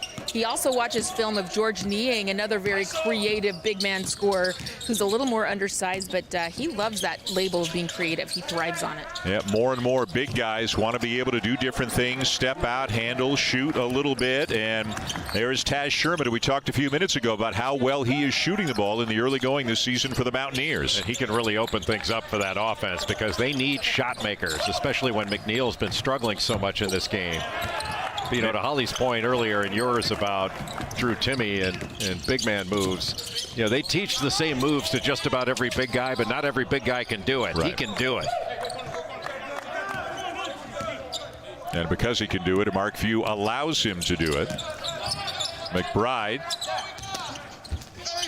And the drive by Asaboyan, counted, and a foul. I love this guy. And it's not just because he's from Toronto. There you go. But that's a big from part Toronto of it, to Arkansas. But he never stops moving, and he never stops playing hard. And Ayayi, not a good foul because he wasn't able to stop him from scoring. I mean, that was just a weak foul against a strong player. And boy, in the first few games of the season, so small sample size, but doesn't it look like Asaboyan just every here, he's picking his spots, but he's looking for his offense a little bit more than he did last year. Yeah, looking to drive it. He's not a great shooter, but you know, his motor is what gets him points. And the defense is looking for other players, other threats. And because he's so active, I mean, the ball finds active players. And the ball always seems to find Asaboyan. Timme draws a double team. And it's going to be West Virginia basketball. Well, give credit to McBride. He came on the dribble, and as Timme was turning toward his right shoulder, all of a sudden McBride's there, able to knock that ball away and force that turnover.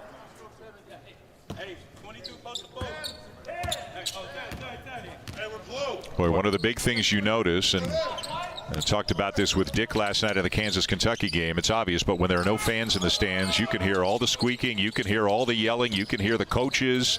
I mean, there's no hiding anything in the arena right now. Well, and you can hear when teams are talking on defense and when they are not. Boy, Nembhard banks home another one, and that ties the game. That was a big-time take by Andrew Nembhard. Got 13 points, 4 rebounds, and a couple of assists tonight for the Zags. Kispert back into the game with 3 fouls for Gonzaga. That ball needed to be delivered earlier. Culver was wide open underneath. He probably should have just stopped right under the basket instead of continuing out. And now a turnover. And Suggs brings it up the court for the first time since he came back into the game. Watson, and an offensive foul. And that whole time, he looked like he was kind of caught in between, Jay. Didn't know how he wanted to finish that play. Yeah, just not a very good decision. Sometimes it's not there. You want to get out and play fast, but the defense was back and set. Timmy out as we near the under 12 media timeout. Ballo is back into the game now for the Zags, and McNeil returns for the Mountaineers. Boy, McNeil is such a good shooter, but he has really struggled in this game. 0 for 6 overall, 0 of 3 from 3. He needs to get one to go down. He's going to try one here, and there it is. Look at you pulling strings from the broadcast booth. There's no announcer jinx. Dan Schulman, Jay Billis with you here at a studio in Charlotte. Holly Rowe is on site in Indianapolis. Suggs on the baseline, not there, and Asaboyan rises up for the rebound. McBride with a good look. And Watson comes down with a rebound, and he is fouled by Asaboyan. That'll be his third. We got a good one. Gonzaga and West Virginia in a game that has been tight from the get-go. Andrew Nembhard, the transfer from Florida, getting things done for the Zags tonight. He's got 13, helping to keep them in it. They are down to the Mountaineers by 3.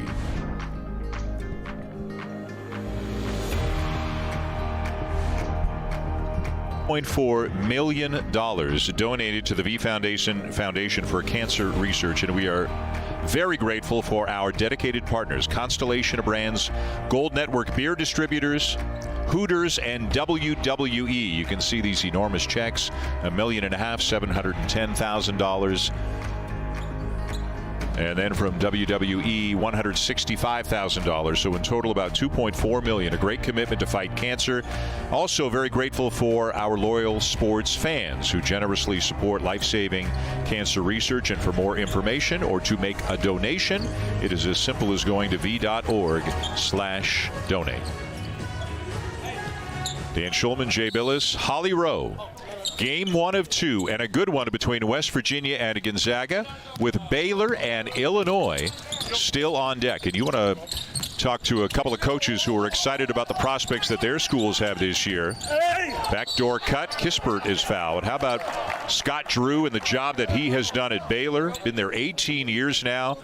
They've been ranked number 1 at some point 3 of the last 5 seasons. How about Brad Underwood when Io DeSuma decided to come back? They bring in Adam Miller, such a talented freshman. The Illini are loaded. That's going to be a great basketball game.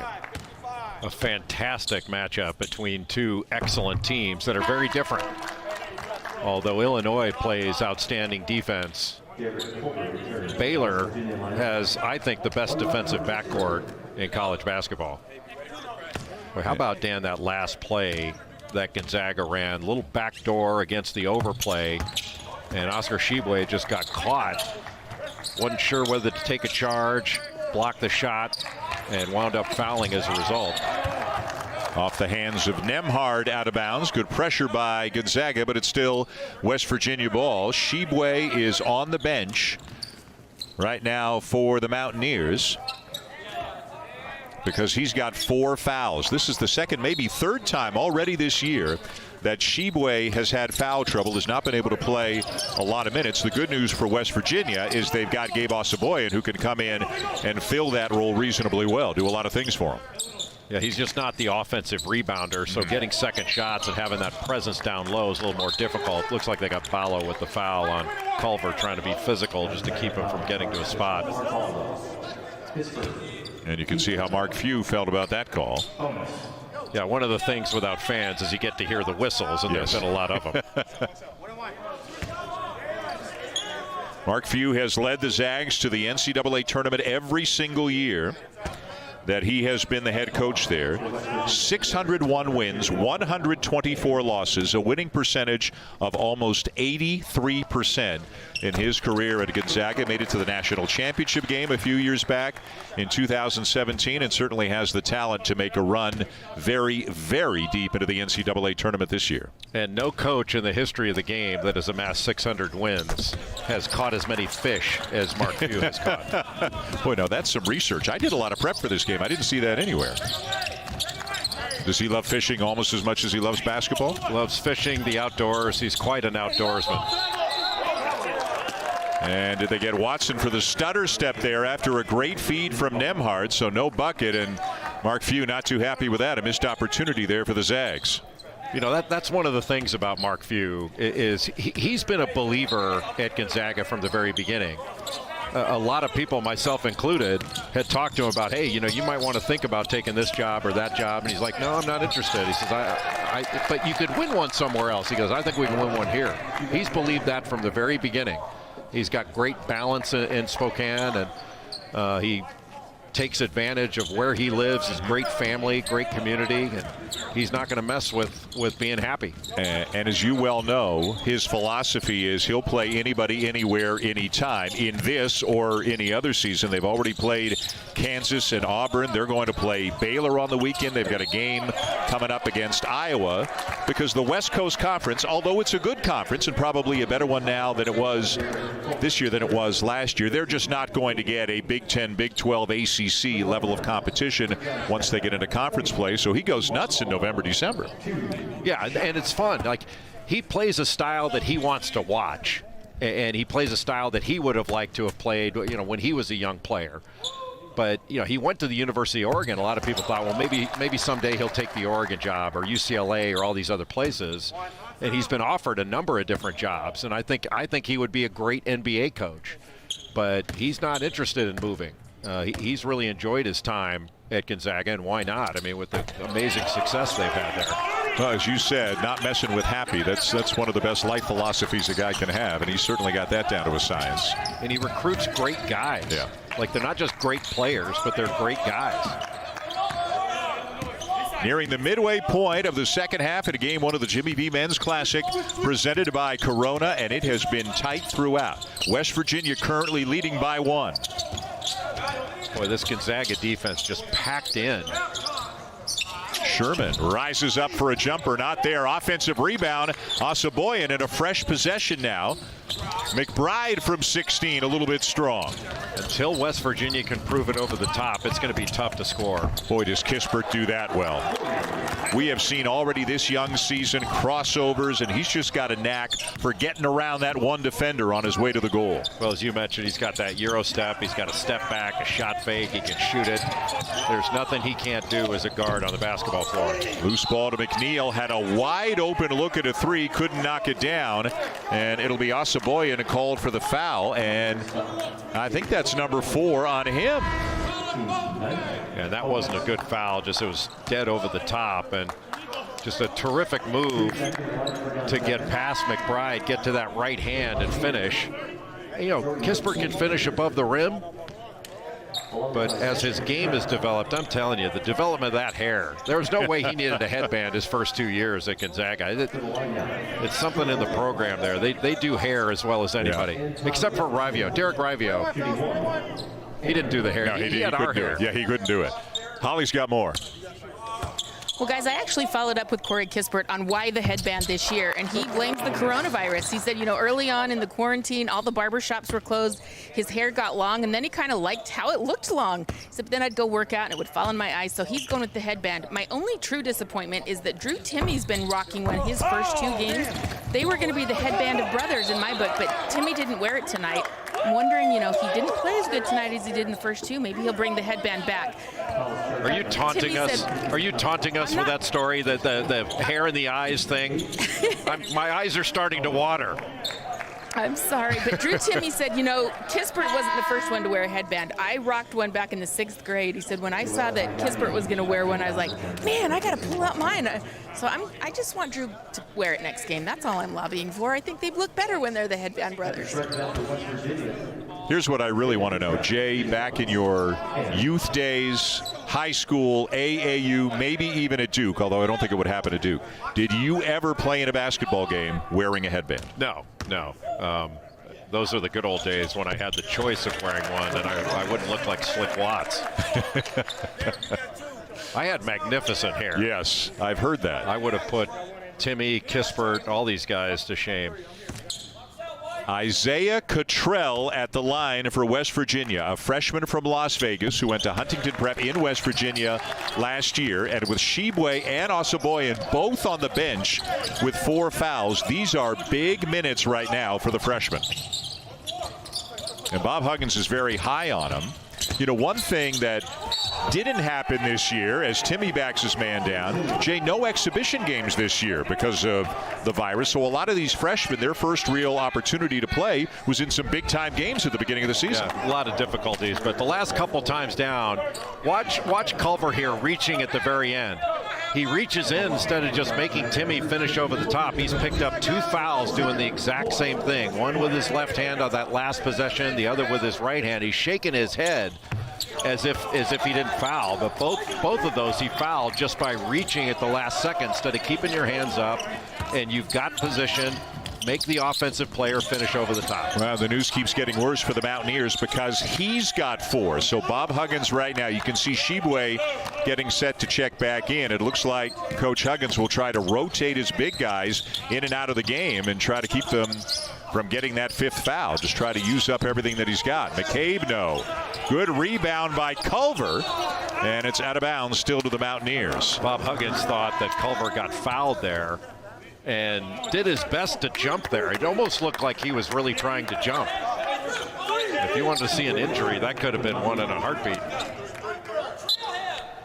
So Culver, who's got 4, he sits. Shibwe, who's got 4, back into the game for the Mountaineers. Pass deflected. Cottrell's got it. And then he is fouled. They got Suggs reaching in. Sounded like he got all ball.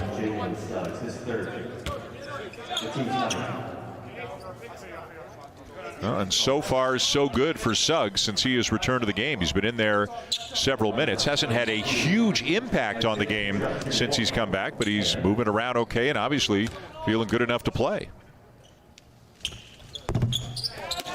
Rattles out.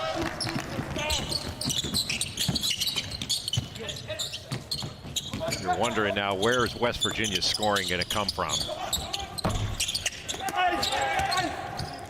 Suggs with a rebound, kicks it back out, but he throws it away, stolen by Cottrell. Boy, he was muscling McNeil in there. He should have just gone up with that rebound. He had McNeil in a bad spot. Shibwe was there maybe to give a shot block opportunity, but you want to go up with it anyway. Good position by Shibwe. He just locked down Timmy in the middle of the lane. And a nice little interior feed there by Cottrell to get the assist. And West Virginia back within 1, 8 minutes to go. Great feed at the other end and the lay-in for Kispert. And a good find. Lemhard has had some great minutes in this game. That's his 3rd assist to go along with 13 points. McCabe got caught in the air and almost threw it away. Sherman. Oh, what a pass. What a beautiful play by Taz Sherman in the bucket for Shibwe. Timmy running the floor at the other end and a chance for 3. And that'll be all for Shibwe. Just got outrun by Drew Timmy. Just beautiful transition by Gonzaga. And a lot of shoulder shrugging and head shaking by the West Virginia big guys. A good one between West Virginia and Gonzaga. Timmy running the floor. Shibwe fouls out. The Zags have the lead. Well, Drew Timmy in this second half, without the headband, much to the chagrin of one Holly Rowe, has been excellent. 4 of 5 in the second half. He's got the pick and roll game to facing up and then making a post move, little drop step, picking up the foul and completing the 3-point play, and then running the floor and picking up the 5th foul on Oscar Shibwe. A more active and more confident Drew Timmy in this second half after a really rough first half. What is Dan, 1 for 9 in the first half? A very un-Drew Timmy-like first half, but the second half, it's been the guy we saw in the first couple of ball games that was shooting 70% and averaging 26.5 points per game. And not only has he scored a lot better, played a lot better in the second half, he's also drawn a ton of fouls to the point where Shibwe has fouled out of the game. And we're only guessing, but maybe the lesson that he's being taught right now is use your head. Like, if you're going to foul somebody, make sure you need to do it. Make sure it's a good one. Culver's had a couple he'd like to have back. Shibwe's had a couple he'd like to have back. Yeah, a couple of them were just bad decisions. The last 2 fouls by Culver were just reaches at the end of a defensive possession when the reach wasn't going to do him any good except to get a foul. Good Sherman drive. with a drive. Boy, that's nice. Look at the transition difference, 19-2. Bob Huggins told Holly earlier what the stat sheet tells you, but when you watch Gonzaga on film, they just thrive off of their full court game, whether it's off of a miss, sometimes off of a make. They get the ball out quickly, and they want to score in the first 10 seconds of the shot clock. How about Sherman fouled on a 3-point attempt by Ayayi? Boy, isn't Sherman, Jay, looking like he's going to be an awfully big factor for the Mountaineers this year? Well, especially if he shoots it this well. You know, he was really better than advertised, and he's been their most consistent shooter in practice their first 3 games. And he's probably their best creator off the dribble. You know, his ability to put the ball on the deck and make something happen without the offense being run for him. He's a senior from Missouri City, Texas. Comes into this game tonight averaging almost 12 points per game through the first 3 and having a pretty sizable impact in this one as well. Ayayi will sit. You mentioned that Sherman's a junior college player. He went to a school I just hadn't heard of. I've never heard of Collin College. Had you heard of that? I have not. I've heard of most junior colleges. I haven't heard of that one. Put up some big numbers, 26 points per game a couple of years ago. He was junior college All-America. And he has given the Mountaineers the lead. Nembhard shakes one defender, gets another one in the air and scores. Just great, playing with great pace. Coming off a screen and then getting into the middle, staying low. But that shot fake, that was a big-time play. A lot of production out of Andrew Nembhard tonight. Culver inside, too strong. Boy, he had a step and an angle on Timmy. Now Timmy's going to get a bucket. Yes, he is. Zags back on top. Boy, Timmy just consistently runs right down the middle of the floor, a rim run, and Culver was on his back because he had gone down after that shot attempt. Pass off the back of Watson, turned over. Numbers for the Zags. Lob and the finish for Kispert. Boy, every mistake that Jordan McCabe makes turns into points on the other end. For West Virginia was up, and Gonzaga just explosively takes the lead by 4. You know,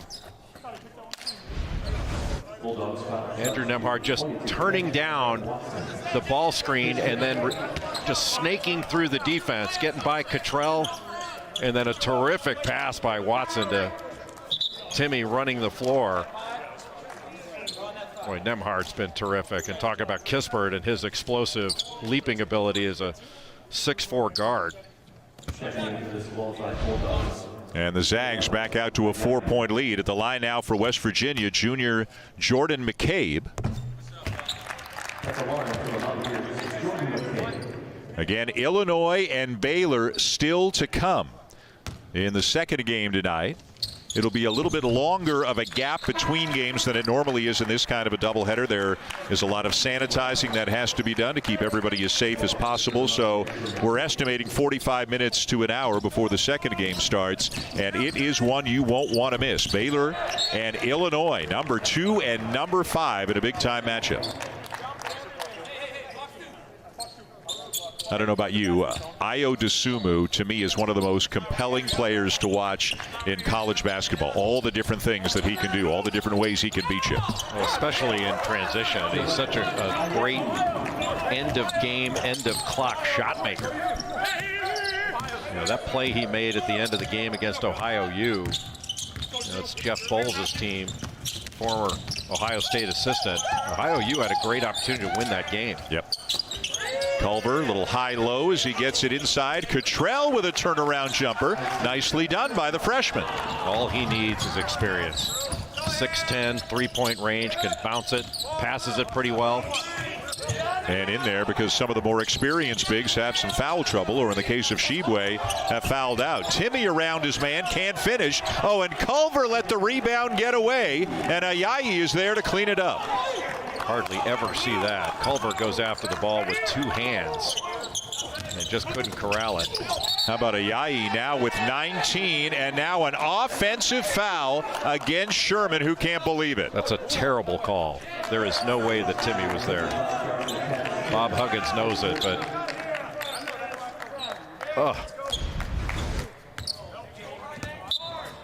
that's a terrible call. It's embarrassingly bad. He goes right in. There's no way. Yeah, clearly still moving. Embarrassing. Suggs. And the rebound down to Culver, has it taken away. Ayayi with the save. Kispert.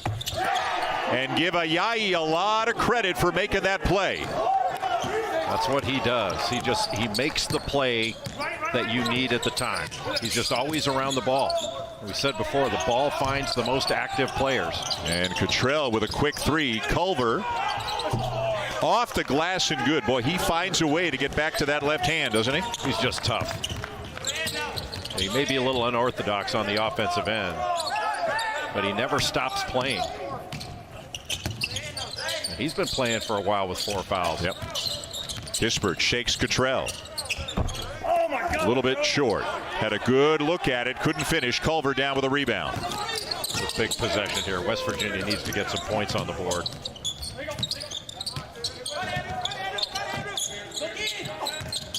Sherman. And a block is the call on Timmy. He's probably in the restricted arc. He was more there on that one than the one before. So we'll step aside with 3:22 to go. West Virginia trying to beat number 1, but the Zags have played much better here in the second half. Derek Culver and company battling hard to try to stay with the Zags into the final minutes. Back in the first half, the very talented freshman Jalen Suggs, watch again that left foot kind of slip right there. He was in a lot of pain, and it was easy to fear the worst the way he had to be helped off the court, and then he just kept walking more and then jogging and a little bit more, and eventually he checked back into the game early in the second half, which was somewhat surprising given how it looked when he suffered the injury. And Jay, I don't think he's come out since he went back in. No, it's so great to see him back on the floor, and I know he's not playing the same way as before he got injured, but look at the balanced scoring of Gonzaga. Ayayi, 19 points. He's also got 6 rebounds. Corey Kispert, 18. Drew Timme, his second half, just fantastic with the way he's played. And Andrew Nembhard came in after Suggs got hurt and was such a calming influence on the Gonzaga team, handling the ball, running the team. You know, nobody had to worry about anything with him in control of the ball. Are they the most talented group, in your opinion, in college basketball? Yes, the most talented offensive team, without question. And I think their defense is good. They can mix things up. They've got some versatility. You know, Suggs gives them that just explosive athleticism in the backcourt that few teams have. I mean, they've compared him to Jeremy Pargo, but as a freshman, I don't think Jeremy Pargo was this explosive or this good. And Nembhard drawing a foul on Asaboyan, so he has fouled out of the game. That'll be the second Mountaineer who fouls out of the game tonight. You know, this is a different West Virginia team than we've seen several years ago when it was Press Virginia. They're a bigger team. They're not the kind of team that's going to force a ton of turnovers. They're more an offensive rebounding team and make it difficult, more of a containment pressure team. So they're going to have to get out and try to force some turnovers because they've lost an awful lot that it's had to go to the bench because of fouls. Boy, they got to find a way for their big guys to stay on the floor a little bit more. They're too good to be on the bench, and Cottrell's played great. He's going to be a very good player, but not having Shibwe and not having Asaboyan down the stretch in this kind of a game really hurts. Yeah, it's just a question of playing as hard as they play, playing disciplined defense. Saturday, Justin Fields and Ohio State are in East Lansing to take on a Michigan State squad coming off a big upset of previously unbeaten Northwestern. Saturday noon Eastern on ABC and the ESPN app. 5-point lead, Zags, 3:10 to go.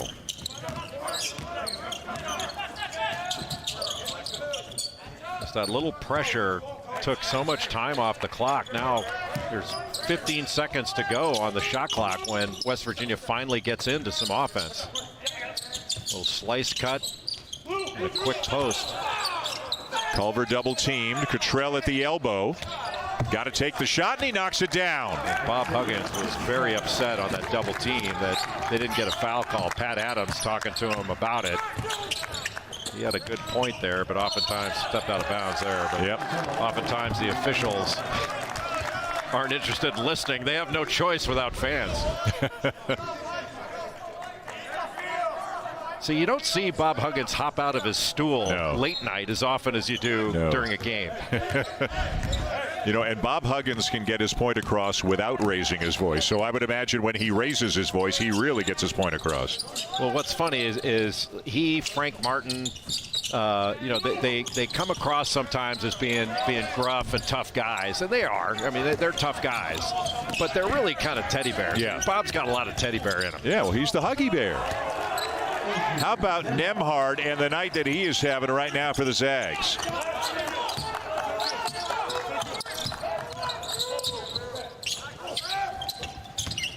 Culver, and again trying to get it back to that strong side to the right shoulder, and he draws the foul. So tough to deny him that low post position. You really have to play on top of him so that he can't just duck in like that. Easier said than done, obviously. Number 4 on Timmy with 1:57 to go.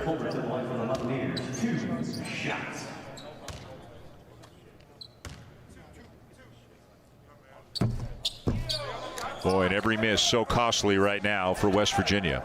And they've done a great job at the line overall tonight, but a costly miss there. The Mountaineers are 24 for 28 at the line tonight. Yeah, it's kept them close, but boy, this says a lot about Gonzaga, that this type of more half-court game, more physical, they can win and compete a number of different ways. It doesn't have to be a pretty game for Gonzaga to put themselves in a position to win.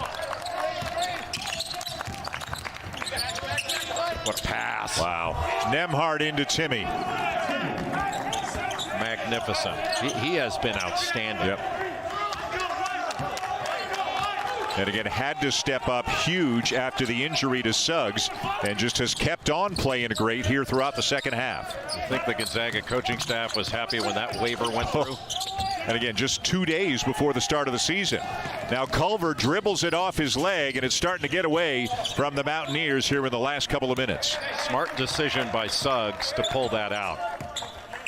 Run some clock and then get the shot you want at the end of the clock and limit the possessions in the game for West Virginia to be able to mount a comeback. Final minute. Nembhard, another great pass, and Ayayi lays it in. Just a beautiful cut by Ayayi. The dribble was coming his way. His defender turned his head, and he just went right to the rim. Sherman has to put up a 3. It won't go, and a rebound in traffic by Culver, who is fouled. If it's Timmy, he's done.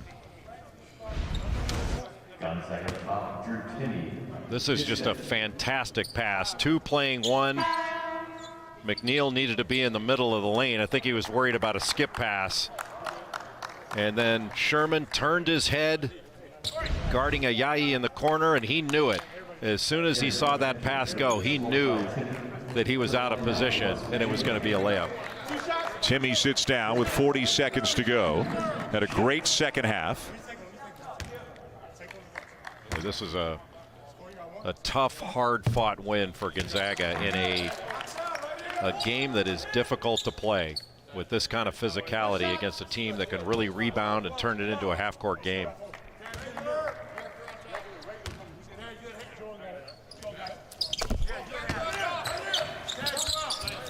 Seven-point lead.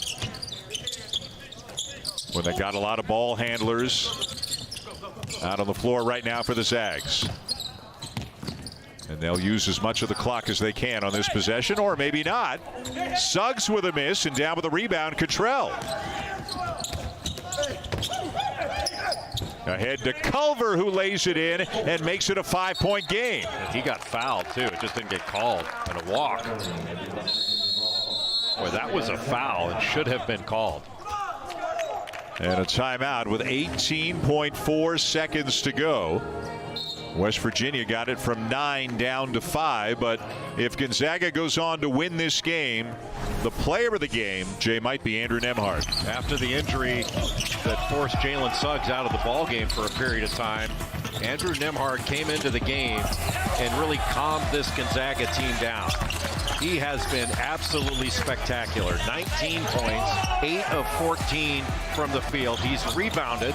He's got 5 or 6 rebounds, 6 assists, only a couple of turnovers. He's had a steal. He's controlled the game in the half court and has just made solid play after solid play, making smart decisions off of screen roll situations. He doesn't just blast off it. He changes speeds. He played a lot of really good half-court basketball at Florida, and he's continuing to improve since he's transferred to Gonzaga. He also got an opportunity, Jay, last summer to play for Canada's senior national men's team. How often did we say that this guy played in the under-18 or the under-19? He played for the senior national men's team in the World Cup in China. He didn't start or anything, but he got, 8, 10, 12 minutes a game against some of the best international players around the world, and that can only help you when you come back to college. Isn't that basically Gonzaga North, the Canadian team? Kelly Olynyk, Kevin Pangos, Kyle Wiltshire. Yep. It's a bit of a pipeline for Mark Few. All those players go back, play together in the summer, and one says to the other, hey, what's it like playing there? How's that Few guy? And they just keep on coming. Excellent fishing in Canada. That's true. Got to get a quick score here. Boy, not a good foul by Gonzaga.